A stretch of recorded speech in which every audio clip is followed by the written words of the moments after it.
Now we're going to turn to China next, because it's been 1 year since the end of the lockdown in Wuhan.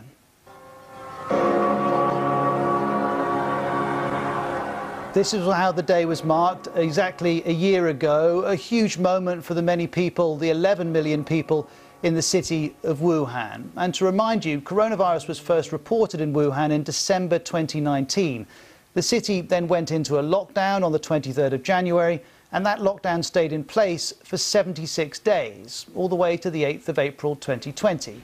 Now, China was initially criticised for its slow reaction to reports of a mystery illness circulating at a wet market in Wuhan. But once China acknowledged there was a problem, authorities cracked down hard, effectively sealing Wuhan off from the rest of China and the rest of the world. And you probably remember these images from the time. The authorities built several brand new hospitals in a matter of days.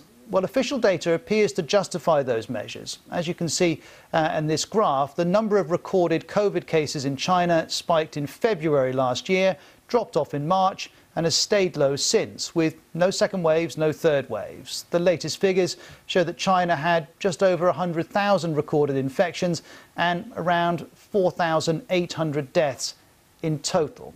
Well, for more on what's happening in China, let's bring in Kerry Allen, BBC China media analyst. Hi, Kerry. Thank you very much for joining us. How do you assess how the Chinese have gone about managing the virus? Well, as we're seeing at the moment from this latest outbreak in Rili, which is a city on the border with Myanmar, China, as soon as it sees one case, there are lockdown measures in place. And there are more than 100 cases that have been reported and growing over the last week. But very much what's happening is that these areas, people are not even allowed to leave their houses. So volunteers come round, they do testing within people's homes, they bring food.